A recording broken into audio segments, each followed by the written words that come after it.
السلام علیکم عزیز طلباء طالبات، ہماری یہ فرسٹ ایئر کی اردو کا پہلا لیکچر ہے۔ تو کتاب کو شروع کرنے سے پہلے ہم جو ہے اس کا ذرا پیپر پیٹرن ہم تھوڑا ڈسکس کر لیتے ہیں کہ تاکہ ہمارے سامنے تھوڑا سا یہ ساری چیزیں آ جائیں کہ ہم نے کون کون سی چیزیں ہم نے پیپر میں کس طرح تیار کرنی ہے، تو تاکہ پڑھتے ہوئے ہمیں ان چیزوں کو تیار کرنے میں آسانی ہو۔ تو اس میں سب سے پہلے جو ہمارا جو پورا جو پیپر ہے وہ کل 100 نمبر کا آپ کا اردو کا پیپر ہوگا۔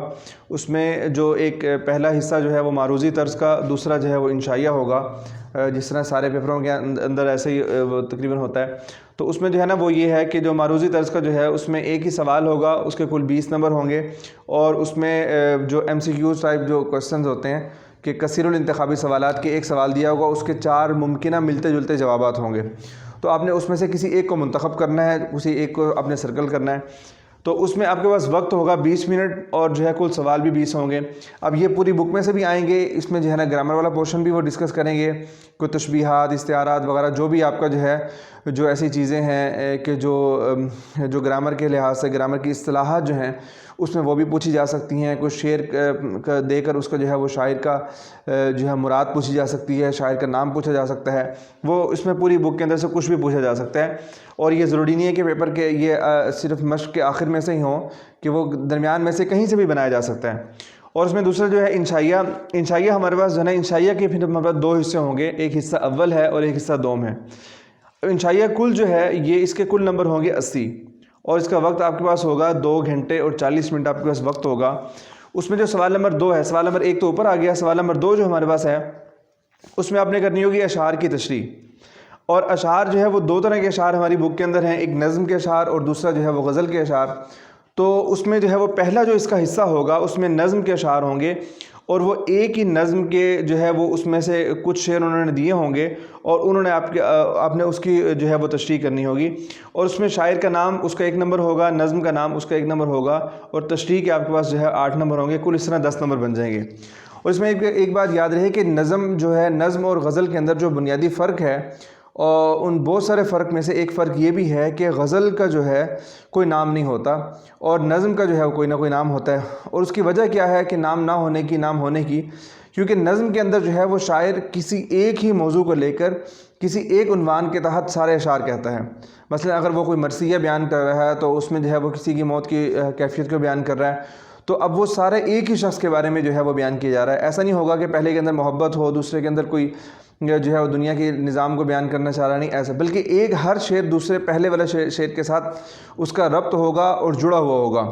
اور غزل کے اندر ایسا نہیں ہے، غزل کے اندر جو ہے وہ شاعر کا جو ہر شعر ہے وہ ایک الگ جہان ہے، الگ اپنا مضمون رکھتا ہے، الگ اپنے اندر معنی رکھتا ہے۔ وہ ہر شعر دوسرے شعر کا محتاج نہیں ہے اس کے ساتھ ملے ہونے کا، تو اس لیے غزل کا کوئی عنوان بھی ایک نہیں ہوتا۔ تو غزل کا جو ہے نا، جیسے انہوں نے نظم کا نام پوچھا تو آپ کو پتہ لگ گیا کہ یہ نظم کے ہی اشعار ہیں، غزل کے اشعار نہیں ہیں۔ اور پھر غزل کے دوسرا جو ہمارا حصہ ہوگا وہ غزل کے اشعار، اس میں جو ہے وہ صرف شاعر کا نام لکھنا ہوگا، وہ بھی 1 نمبر کا ہوگا، اور آپ کے جو ہے وہ 3 اس میں شعر دیے ہوں گے، اور وہ ایک ہی غزل کے ہوں گے، اور اس میں آپ کے جو ہے ہر ایک کا وہ 3 نمبر ہوں گے، اور کل اس طرح 10 نمبر بن جائیں گے آپ کے۔ اچھا، اس کے بعد حصہ دوم ہے ہمارے پاس۔ حصہ دوم کے اندر یہ جو ہے سوال نمبر 3، اس میں سیاق و سباق کے حوالے سے پیراگراف کی تشریح کرنی ہے۔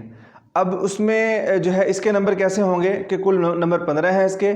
1 نمبر جو ہے وہ مصنف کا نام، دوسرا 1 نمبر جو ہے وہ سبق کا عنوان، اور 3 نمبر کا سیاق و سباق، اور جو ہے اس میں 10 نمبر کی آپ نے تشریح کرنی ہے۔ تو یہ ہمارا میٹرک کے حوالے سے جو 10th کے اندر ہم نے تشریح کرتے تھے یا 9th کے اندر کرتے تھے، اس سے یہ بہت زیادہ اہم ہے، چونکہ اس کے اندر نمبر بھی بہت زیادہ ہیں۔ اس میں پہلے 5 نمبر ہوتے تھے، اب ہمارے پاس 15 نمبر ہیں، تو اس لیے جو ہے اس کی تشریح بھی زبردست طریقے سے ہونی چاہیے۔ اور سیاق و سباق جو ہے وہ مطلب پچھلی کلاسوں کے اندر وہ لازمی نہیں تھا، اس میں اگر کر دیا جائے اور بالکل شارٹ سا اس کو مختصر سا کر دیا جائے تو اس میں گزارا چل جاتا تھا، لیکن اس میں سیاق و سباق آپ کو جاندار لکھنا پڑے گا۔ اور ہاں یہ ہے کہ خط کشیدہ الفاظ اس کے اندر نہیں ہوں گے، لیکن خط کشیدہ الفاظ آپ نے خود اس میں الگ سے جو ہے بیان کرنے ہوں گے۔ انشاءاللہ اس کے اوپر جب مستقل لیکچر بنے گا تو اس میں ہم اس کو ڈسکس کریں گے تفصیل سے۔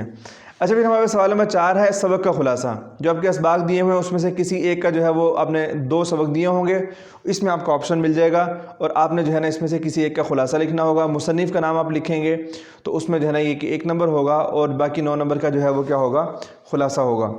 اور اس کے بعد ہمارے پاس ہے نظم کا خلاصہ. نظم کا سوال نمبر 5 نظم کا خلاصہ یہ آپ نے 5 نمبر کا ہوگا. پھر سوال نمبر 6 جو ہے مکالمہ یا روداد، یہ اس کا یہ 10 نمبر ہوں گے کہ مکالمہ کہ دو لوگوں کے درمیان مکالمہ، دو دوستوں کے درمیان مکالمہ، استاد اور شاگرد کے درمیان مکالمہ، یہ جو بھی ہمارے مکالمے ہیں انشاءاللہ ہم اس کو تفصیل سے دیکھیں گے.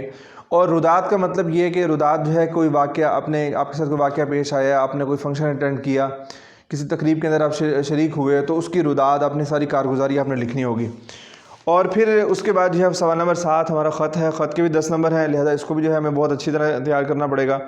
اور سوال نمبر 8 جو ہے عبارت کی تلخیص اور اس کا مناسب عنوان، یہ جو ہے یہ کیا ہوگا، عنوان کے 2 نمبر اور تلخیص کے 8 نمبر، اور یہ کل 10 نمبر ہوں گے. کہ تلخیص کا مطلب کہ عبارت کا خلاصہ بیان کرنا ہے، کہ اس کے پھر مختلف جو پورے اصول کے تحت ہم کریں گے کہ کس طرح عبارت کے اندر سے کن کن چیزوں کو حذف کیا جاتا ہے، کن کن چیزوں کو ہم نکالتے ہیں اور کن چیزوں کو رہنے دیتے ہیں، ضروری چیزوں کو رہنے دیتے ہیں اور غیر ضروری چیزوں کو نکال دیتے ہیں. تو یہ انشاءاللہ ہم اس کو دیکھیں گے. تو یہ ہمارا تھوڑا سا جو ہے وہ سامنے آ گیا آپ کے سامنے ایک نقشہ تھا کہ پیپر ہم نے کس طرح سے کرنا ہے. ایک دفعہ اس کو ہم دیکھ لیتے ہیں کہ 20 نمبر کا ہمارا معروضی طرز کا ہوگا اور انشائیہ جو ہے ہمارا 80 نمبر کا ہوگا. اس میں بھی 2 حصے ہوں گے. پہلے حصے کے اندر جو ہے وہ اشعار کی تشریح ہوگی، دوسرے حصے کے اندر سیاق و سباق کی تشریح ہوگی، سبق کا خلاصہ، نظم کا خلاصہ، مکالمہ یا روداد، خط اور عبارت کی تلخیص. یہ سارے جو ہے کہ یہ جو ہے نا کہ آخری 3 سوال جو ہیں یہ سارے گرامر سے ہمارے متعلق ہیں. تو انشاءاللہ ہم اس کو گرامر کے اندر پڑھیں گے. تو یہ ہمارا آج کا لیکچر تھا. انشاءاللہ نیکسٹ لیکچر کے اندر ہم جو ہے وہ اس میں پوری بک کو ہم انشاءاللہ ترتیب سے شروع کریں گے. تو بہت شکریہ.